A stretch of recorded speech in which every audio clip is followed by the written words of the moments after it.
Good morning, Eli. How are you doing today? Good. Good morning. Hey, it's wonderful to be here again. Yes, yes. Another awesome, vital conversation. Yes, as always, going back to the roots of how this all started. Yeah. Well, let's see. Today we're talking about the second axiom of nature, which is health as balance, right?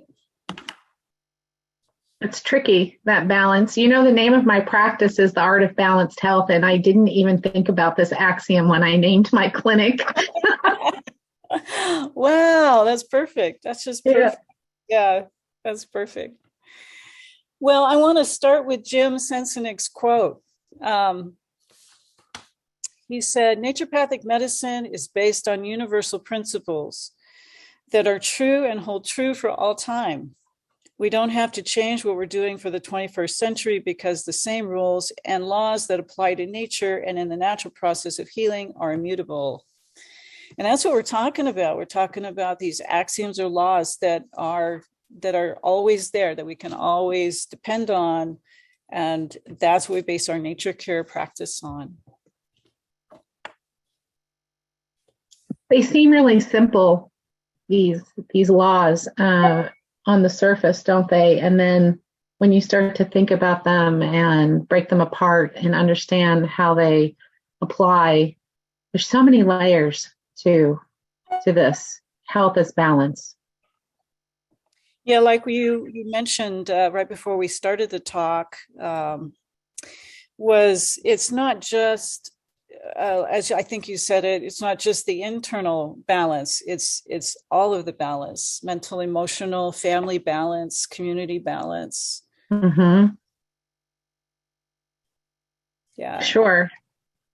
I kind of think it like permaculture for humans, right? Oh, that's good. Yeah, Yes. that's what it is. We're like permaculturing for humans. It's like you have to have the right soil and all these things interact, and you have to have the balance or the ecosystem. Um, that's kind of how I think of it. Health is balance. And it just can take one, well, it can take many things that go out of whack, but it can also take one small thing that's kind of like a linchpin. And until you fix that piece, you don't get balance. The spinning top is off kilter, right? And it's wobbly. And those wobbles are symptoms that we see. That's right. That's right. And those symptoms guide you to the cure. Mm-hmm. Those are the things that you we pay attention to as naturopaths to tell us what needs to shift, what needs to change for that person. How can you bring that person back into balance with their immune system or with their lymphatic system or their liver or their, those little things. I pay attention to those little things that people say because it leads you to the remedy or the cure. Mm-hmm. Yeah. I Yeah. find that too. Yeah, especially in homeopathy when you have that rare and peculiar symptom that somebody has. Well, I can only lay on my left side, but then at 3 in the morning I have to flip. It's like, what? Why? Why do you have to do that? What is that thing that's happening that you have to do that? That's and they never. Well, I've never told anybody this before. Well, you've never had a doctor like me ask you, so right? It's true. It's true. Or if they do say something, to one of their practitioners, it doesn't even get charted or noted because for them that's not important information. And maybe that's one of the things that sets us apart as naturopathic doctors, sort of rooted in the vitalistic perspective, is what information is important. Like we wouldn't discard anything like that. And Mhm. what's important to us to guide someone in restoring health is absolutely not important to a practitioner who's just managing and trying to eradicate or suppress symptoms. Yeah, total different view. Total different view and paradigm there. Um, Mhm. which is and it's so sad because they miss so much. Allopaths miss so much. It's really disconcerting there. But yeah. Well, I'm going to throw in a quote here from Hahnemann. All right. I love Ooh, Hahnemann. my guy. Right.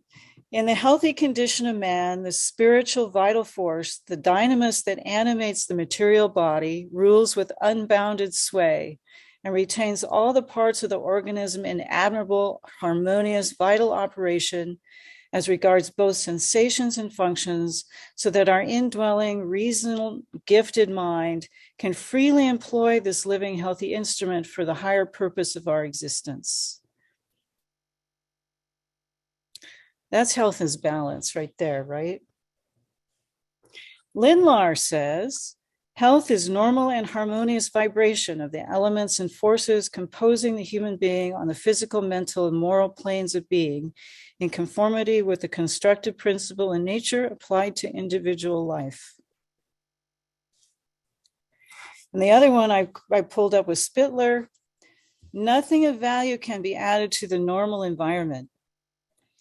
And I say this a little differently to my patients. I say, you cannot poison the body back to health. Mm-hmm. It is impossible to add a poison to the body and be healthier. It doesn't work that way. It will never work that way. The poison may suppress a symptom, but it will never bring you back to a healthier state. It's true. It's true. And when we have to use something to preserve life, because without it, the person would move on to the next phase of their journey.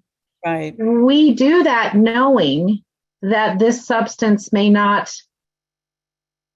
reestablish health. It may not reestablish the conditions of health, but it preserves life long enough that you can then, undo the effects of the poison that you had to use to save life, and then get about the business of restoring balance so that health blooms. Yeah.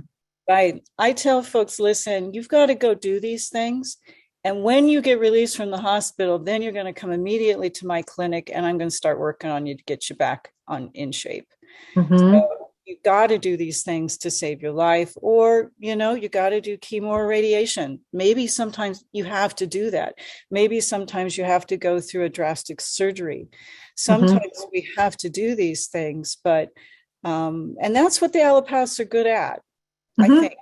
Although I'm worried about robotic surgery these days, because I don't think surgeons have the skills they used to have. And now that we're turning that over to robots to do, we're losing people that actually have hands-on skills. And that scares the crap out of me for a heart surgery, for example. But anyway, I diverged. Wait, before we go on, this is so true, because this is individualization, which I know we're going to talk about later this year. Right. I remember from doing cadaver dissections, how surprised I was that nobody looked the same on the inside. Like the heart there was a heart, there were lungs, but everything looked a little bit different. How could you possibly program a robot to anticipate all those variations of individuality, where a human is rational and can think and say, oh, this is here in this person's, robots, huh? I'm with you. I've had a number of folks who've gone through robotic surgery and they go back for issues. Well, this didn't get closed up right, or they cut the something nerve, or oh my God. It's like if you had a person in there with hands on, they going, wait, there's the nerve. We can't touch that part. We got, it's just scary. Sorry. Well, I wonder why they made that move. I don't know.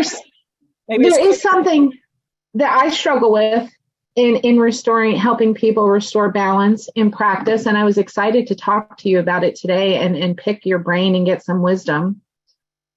So folks come in with, I don't want to say they're not on their deathbed. They're not even necessarily really, really, really sick. They just don't feel as well as they used to. They don't feel as well as they know they could feel.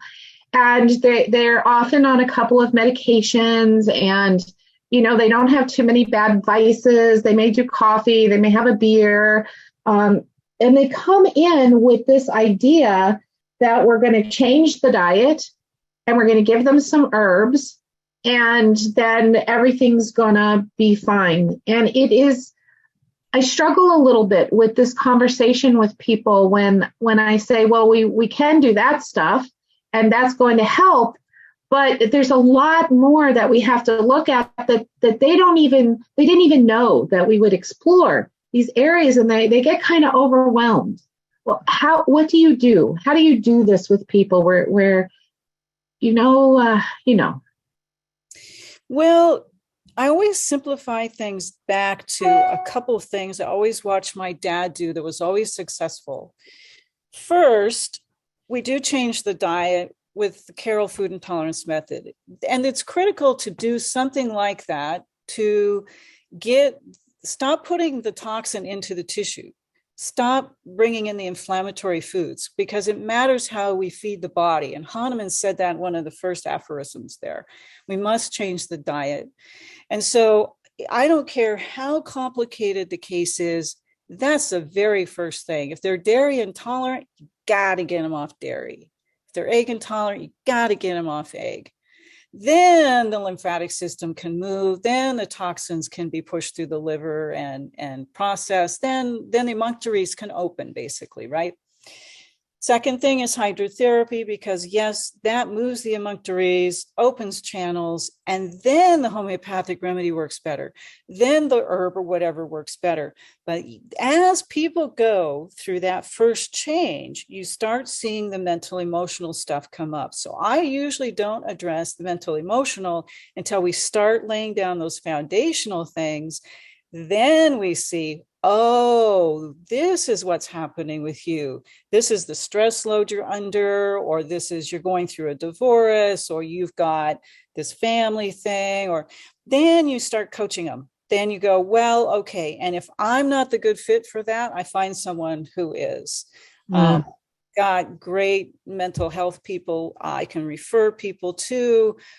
Sometimes I do some work with them, but underlying most of this stuff, of course, is that mental emotional issue. Mm-hmm. So that's how I approach it. That's how my dad always approached it, is let's just start with the diet, stop putting the toxins into the tissues. And even if you can just get them on a cleaner diet, for God's sake, don't do fast foods, and please don't buy the packaged whatever. Go get a whole head of lettuce and cut it up and make your own food. If you can get people just to make that shift, it's huge right now, right? Mm-hmm. Mm-hmm. And they think, oh, it's too expensive, or I don't have time. It's like, you have to have time for your health. If you don't have time for you're not going to be here to have time for other things. So you have to focus on this first. And that's part of the health is balance. People have really shifted their priorities in their lives to not taking care of themselves, not taking care of their families. It's all about rush around here, rush around there, or, hey, let's go have some fun and do this stuff. It's like, yeah, well, that's fun if you feel healthy enough to go do those things, but you need to be in it for the long haul, and you got to take care of yourselves. I had a fella just this week with severe hypertension, came in with a 200 over 100 blood pressure. He's in his early 40s. He's a heavy drinker and partier. And he canceled an appointment on me Monday because he got too blasted at the Super Bowl party and couldn't come in to see me because he didn't want to come in with a hangover. And so when I finally got him in yesterday, we had a talk, and his blood pressure is doing much better despite the binging he just had. And just with some simple changes I've made to his diet and some nutritional support for his hypertension. And he asked me bluntly, well, do you drink? And I said, yeah, once in a while.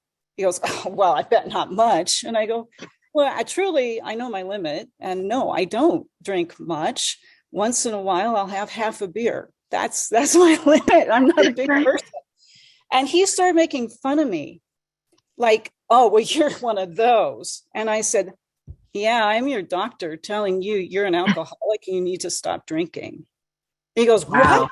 All alcohol? And I go, I'm your doctor, and I'm telling you, you need to stop drinking if you really want to get this hypertension and concerns under control, because you're either headed for liver cancer, or you're headed for pancreatic cancer, or you're headed for a heart attack. I don't know which, but pick. Or yeah.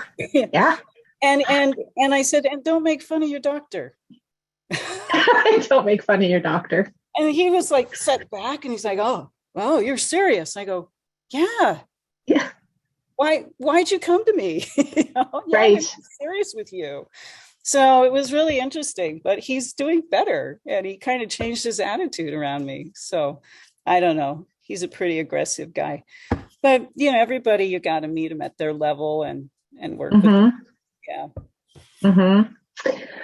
I had a gal who came in, and I had written an article actually about balancing factors in your life if you're really seeking health, that you start, and it touched on like top 10. Look at food, look at sleep, look at water, look at your activity level, our cornerstones of what we know creates a healthy organism.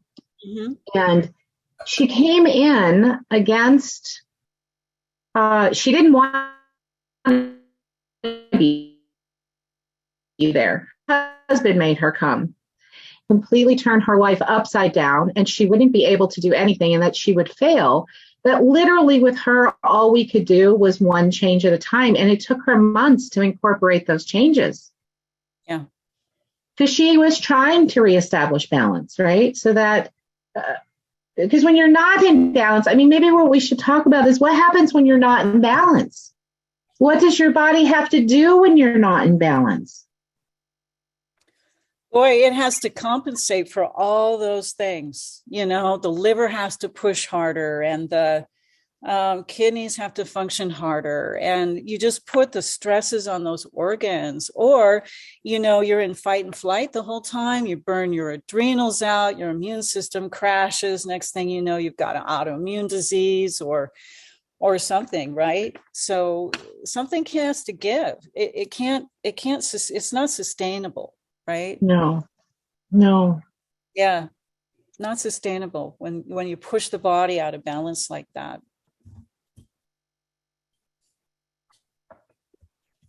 Isn't it amazing that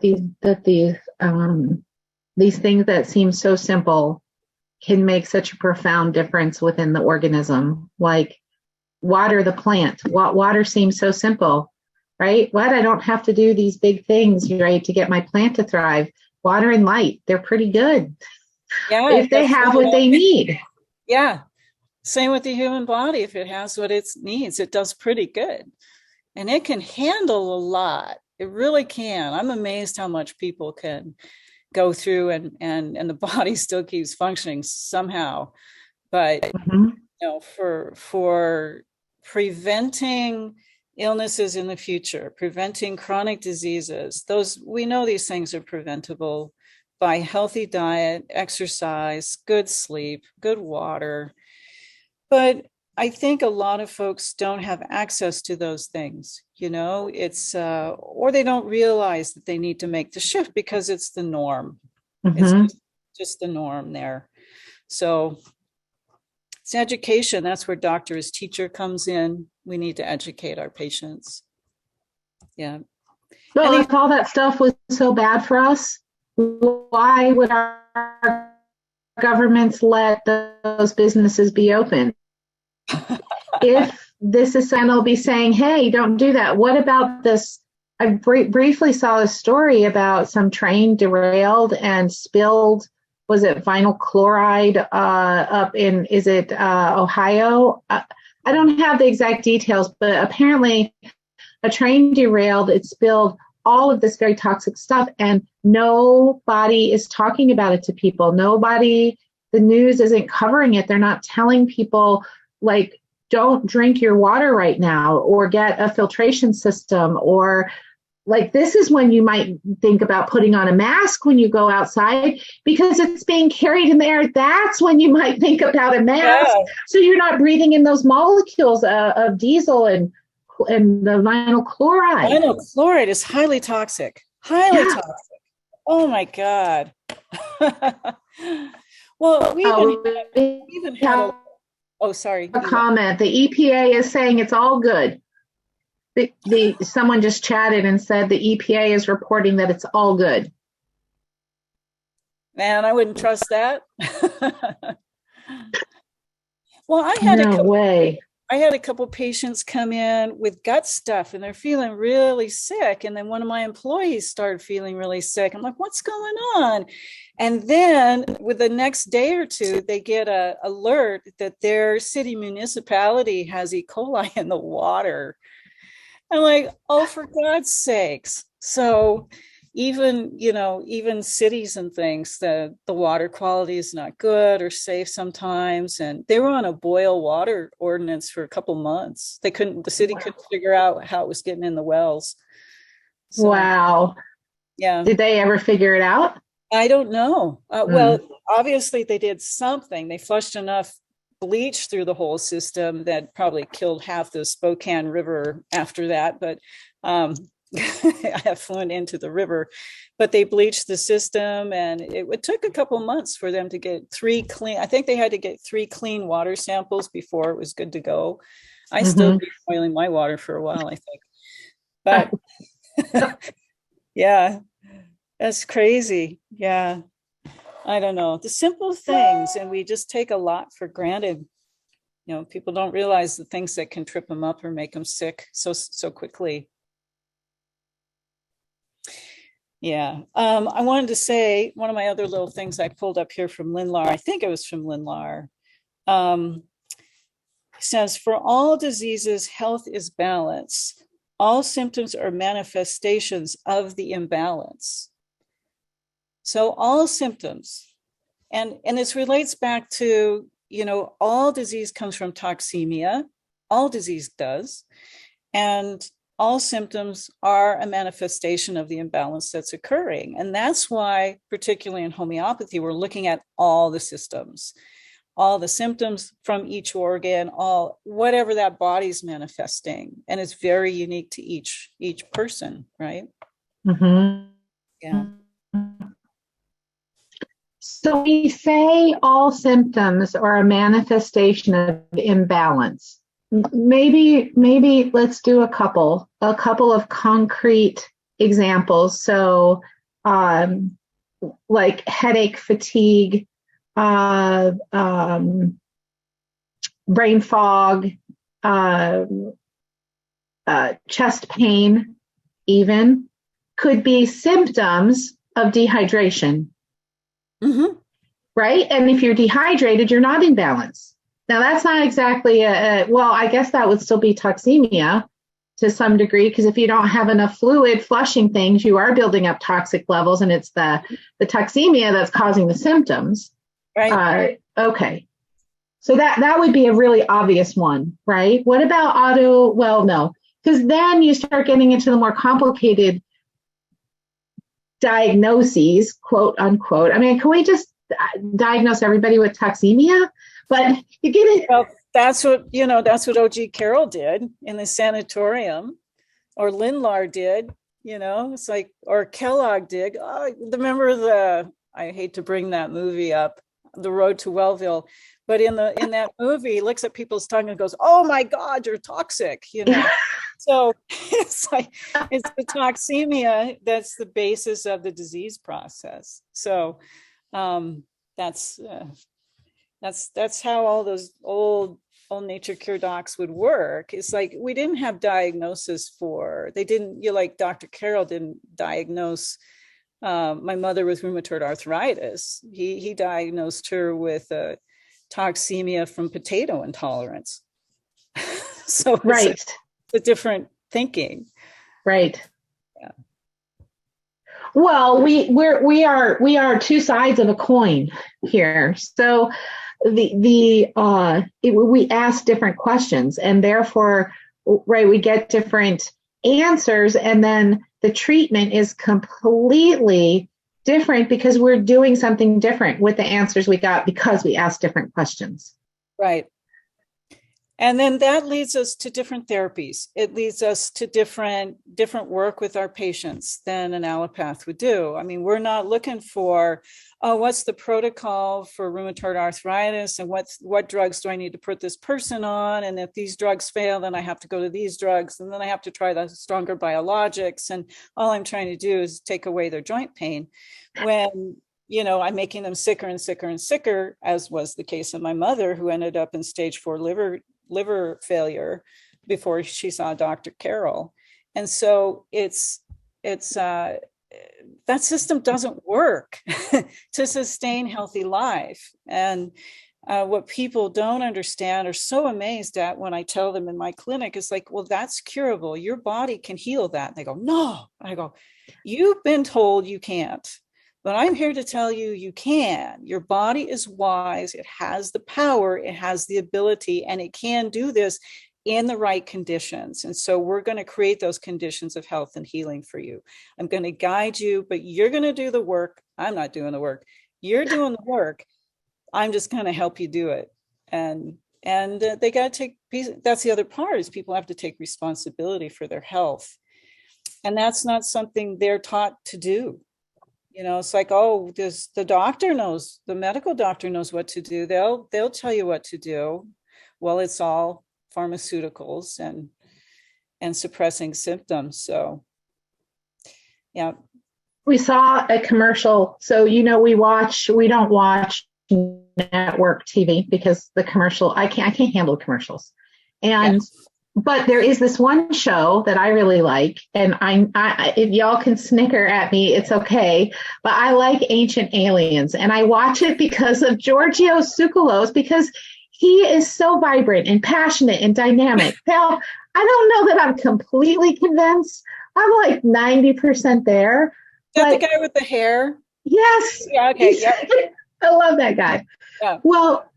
So there was a commercial that came on in between, because to watch it free, you have to put up with the commercials. And I usually mute it, and then we have a couple minutes to do stuff. Well, there was this commercial that came on about eczema. And it was a pharmaceutical commercial about eczema. And my 13 and 14-year-old, who of course I've raised, so they have been trained to think in a certain way. Right. They were like, how can that even be legal? To offer them something that's going to make them so much more sick, when they've watched me for their entire life deal with eczema in people. Yeah. And I was like, I don't know how it's legal. Maybe there's a group out there, that a parent group or a person group, that you could join and make it illegal to have those pharmaceutical commercials on TV, because they're illegal in Europe. Yeah. It's really intriguing. There was one of these political guys on TV talking about, usually talks about, left, far right, far left, and all this stuff. But he actually put up a graph of like, I'm really worried about the status of us citizens in the United States, because he had a graph of the health and the lifespan of Americans, and then suddenly they drop, and other countries still rising, but the United States citizens has greatly dropped. And it was right at COVID, but he says, this isn't making sense. I know there's something wrong. I just don't know what's wrong. And I'm like, it's the pharmaceutical industry, you guys. It was clear to me that is because of big pharma and big agra that all this stuff has happened, and he couldn't figure it out, but he just wanted to send up this alert, like something's happening in the United States.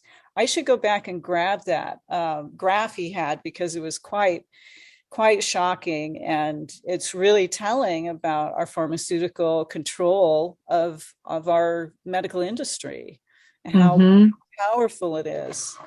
It's really it's really our downfall right here in the U.S. And he even said we're the most, one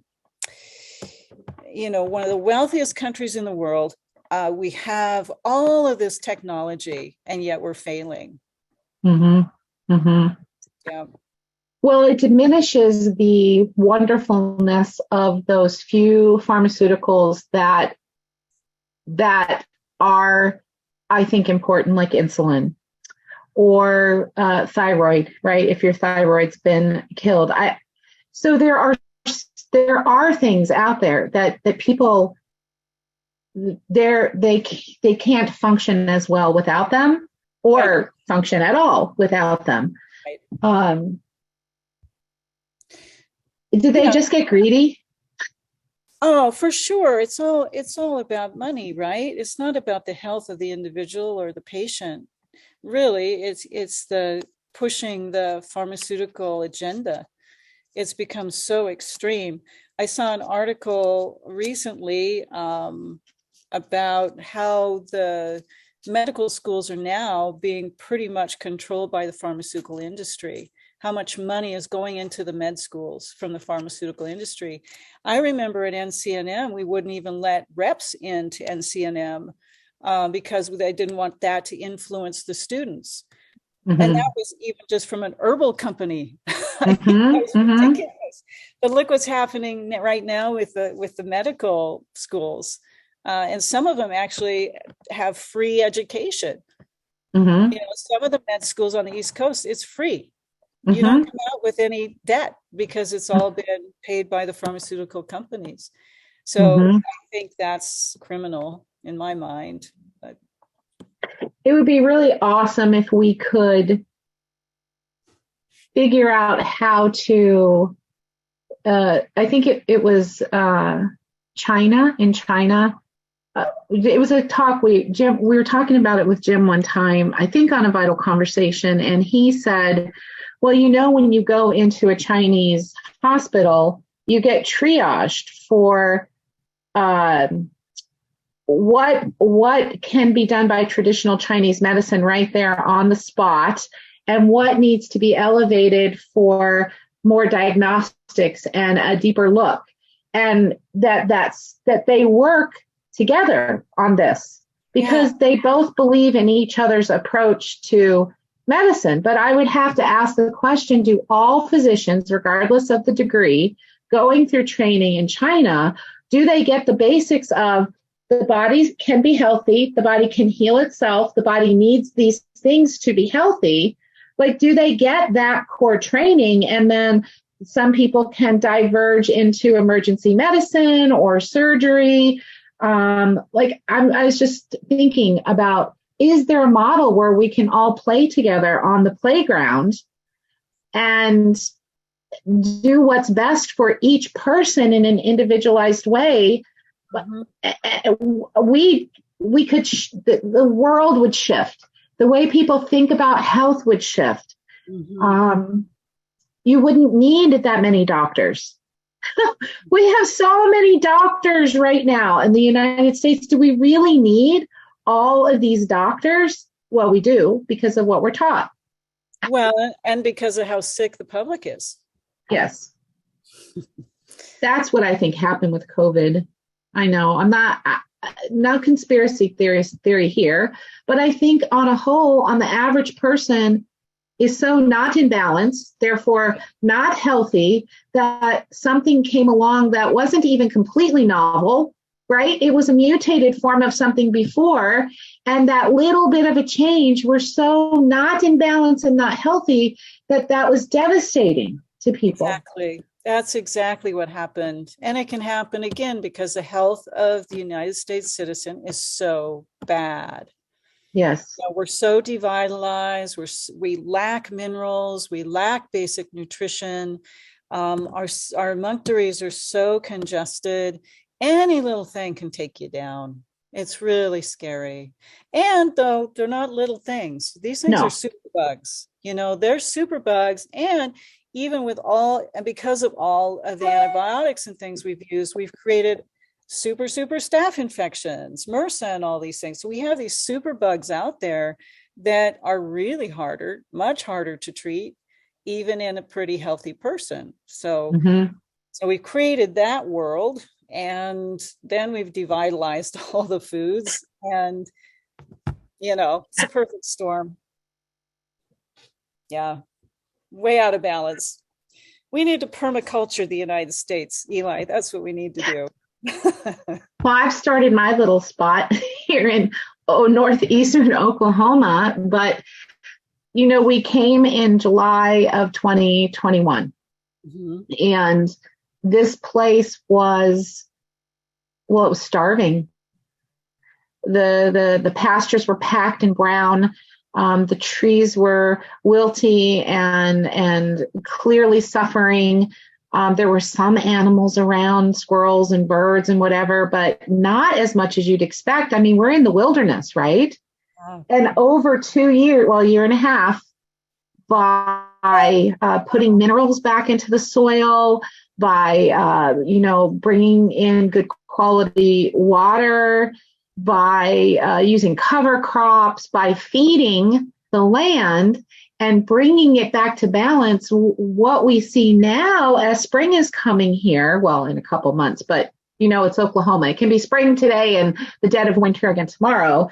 We are seeing things bloom and flourish in a way that was not present a year and a half ago. And it's we are nature. We're part of that nature. And so it's the same way, right? Give it, just love it just a little bit. And it's so exciting. I wish everybody had to spend 6 months out in a natural setting somewhere away from society and just watch the laws of nature in action. Like, it's so visible if you look for it. Yeah. Yeah. It's always there. It'll always be there. So that's the balance. That's the balance we're looking at. Yes. Yeah.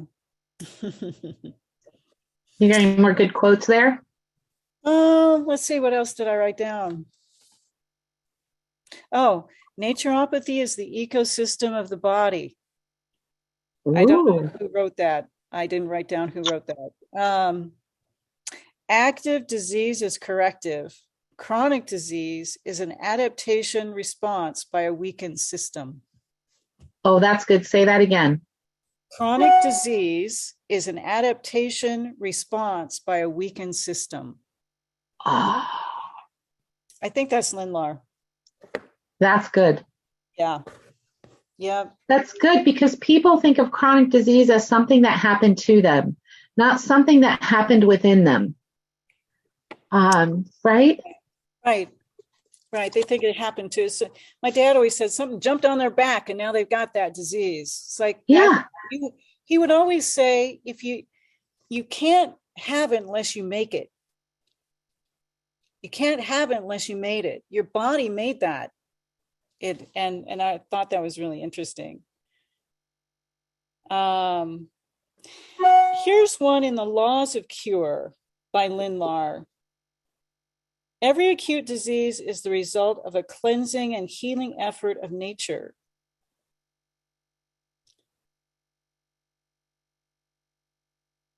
This law, thoroughly understood and applied in the treatment of diseases, will eventually do more for medical science what the discovery of other natural laws has done for physics, astronomy, chemistry, and other exact sciences. It will, by demonstrating the unity of disease and treatment, transform the medical empiricism and confusion of the past and present into an exact science.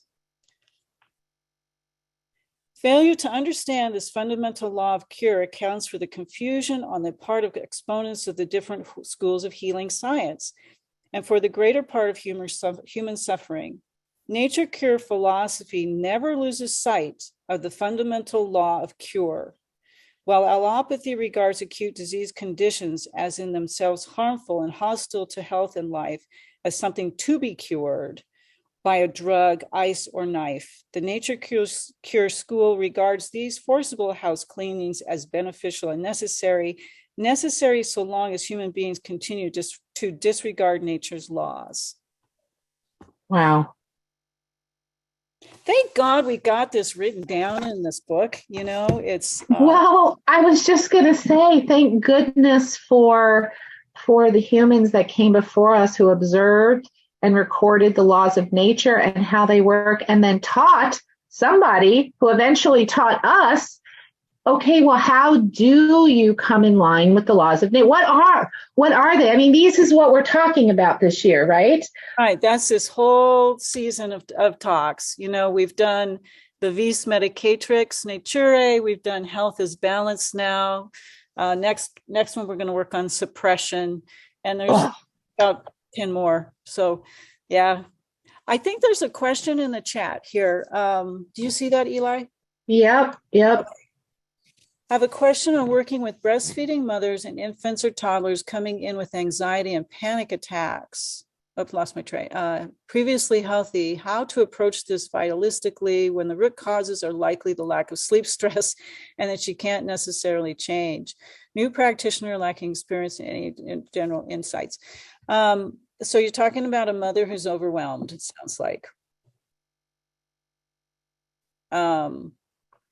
With infants and toddlers coming in with anxiety and panic attacks previously. So mom needs a support group there. Mom needs a helper. And previously it was always grandmas were around to help take the burden. Let the mom go sleep and rest. Don't worry. Grandma's got the other ones taken care of, that there's other little people in the house. And she's going to cook up something. So you can just rest. You don't have to be on your feet trying to cook and do laundry and everything at the same time. Mm-hmm. That's the way it used to be. I can tell you that's not how it was for me in medical school. I had 2 little girls and I was going through med school and we were always constantly worried about money. And I had to do it all. And it was, when you're in that, it's a lot.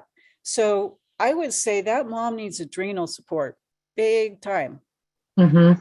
So the first thing I would put that mom on is adrenotrophin or some sort of adrenal glandulars like cytozyme AD. And maybe ginseng in the morning, and then make sure she takes naps and gets a break or gets to do a walk by herself. Mm-hmm. Mm-hmm. A nice bath, whatever that, a nice, hot bath or whatever that gal needs to get support. And she needs to maybe reach out and get support. So one thing that I have done over the years for moms, especially, or single dads, right, for whatever reason, is connect with the Honor Society. So both the Junior National Honor Society and the National Honor Society, because these teenagers are required to get volunteer hours in to maintain their status. And for kids who want to go to college, being part of the Honor Society is something that is important to them. Mm. And you can pretty easily find that high schooler, they're mature, their grades are good, like they're trustworthy, right? Many of them are, and they come in, so you don't have to have extra money to pay them, and they come in and they volunteer to get their hours for the Honor Society. And so that's just a resource for people to think about. If you don't belong to a church and, there aren't support groups around, National Honor Societies everywhere. So that's something to think about. And then they could come in for the afternoon. Mom could have a break. Yeah, maybe they could do the dishes and do a load of laundry or play with the little ones or something while mom's just taking care of the baby Yep.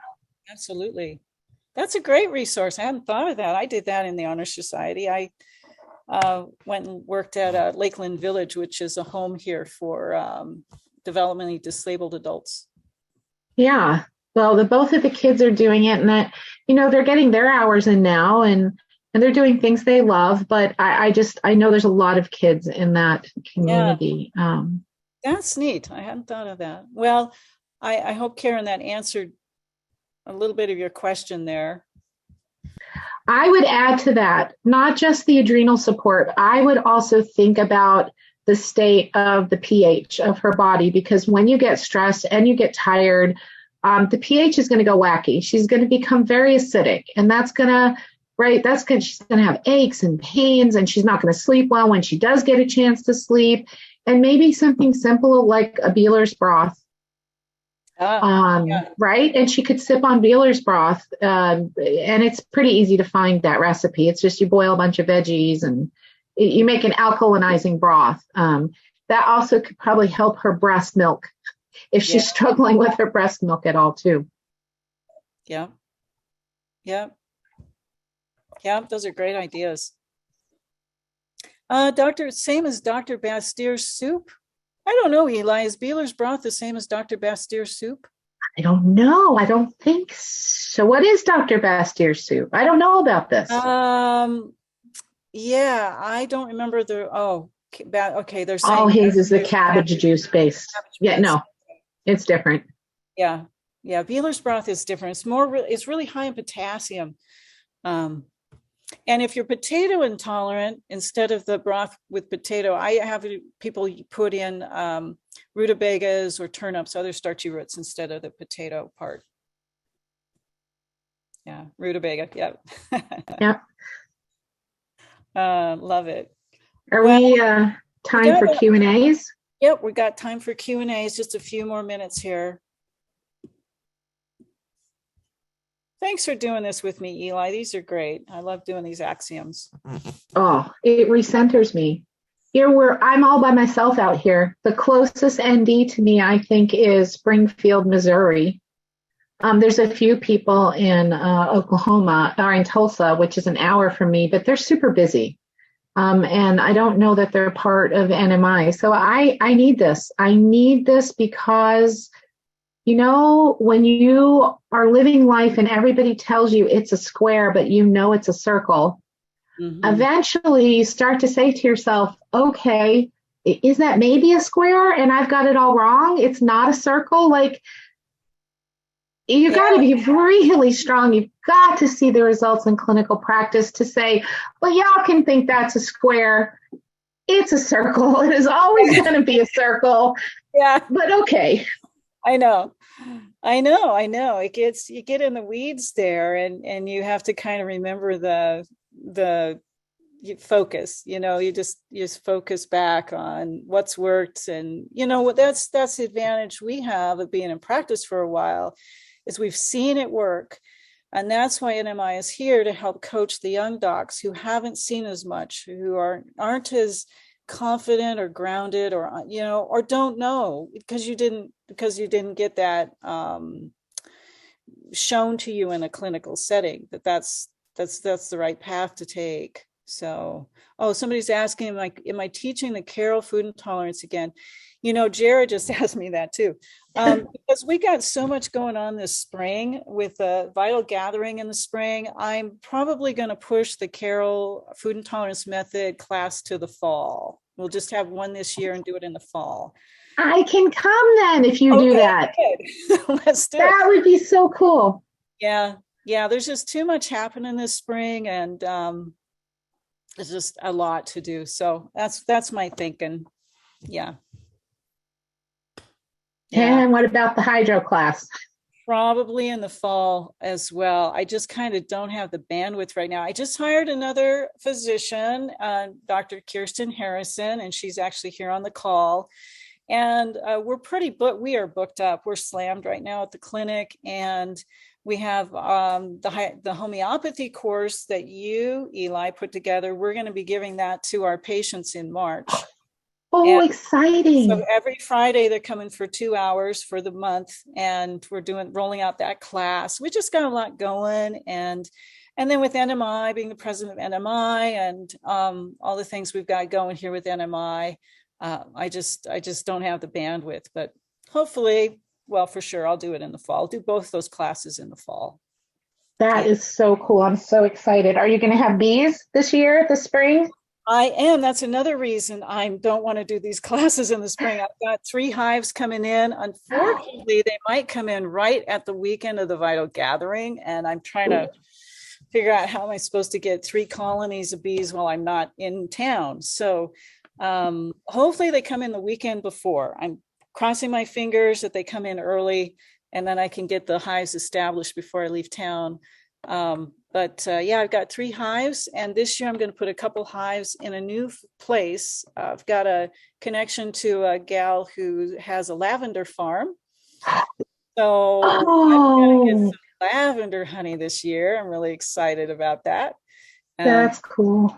And I'm kind of worried about putting bees here at my home property because there's a bear back here. I can see bear scat, and I don't have fencing around the hives. And so before I bring the hives back here at home, I've got to enclose a big fenced area because that bear's just going to rip them apart. Oh, So, to get to that honey, you betcha. oh, yeah, my girlfriend lost about 12 hives 2 years ago to a black bear, not far from Oh, here. And so I just can't do that. It's just so much money. yeah. She had to start from scratch. All of the wood frames and everything were just busted up. So, Oh, what a bummer. yeah. So anyway, yeah, I got bees coming in. Really excited about that. Can't wait. Haven't had bees since before COVID. Oh, wow. Since COVID. So it's been a couple of years. Yeah.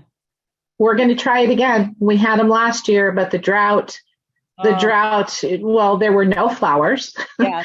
It's very dry, very hot. So we're going to try it again this year. And we're planting wildflowers, although I know we could never plant enough. Like, every little bit helps. Every little bit right? helps. It really does. Yeah. Yeah. Grow some sunflowers. Can you grow some sunflowers?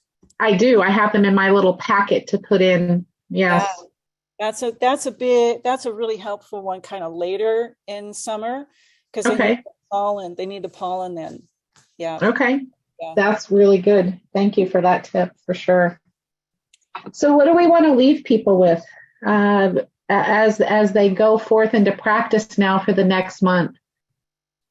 Health is balance, and it's what you're supposed to be helping your patient establish, right, in their life. It's not up to us to establish that balance. We're supposed to know where the imbalances are. Like, that's our job. Let's help them figure out the imbalance, often toxemia, and then give them the information they need and the stuff that their body might need to reestablish that balance. I think that's what I'm going to think about over this month. What would you add to that?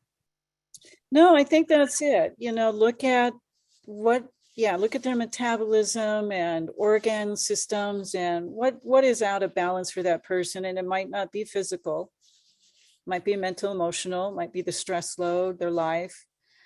Yeah.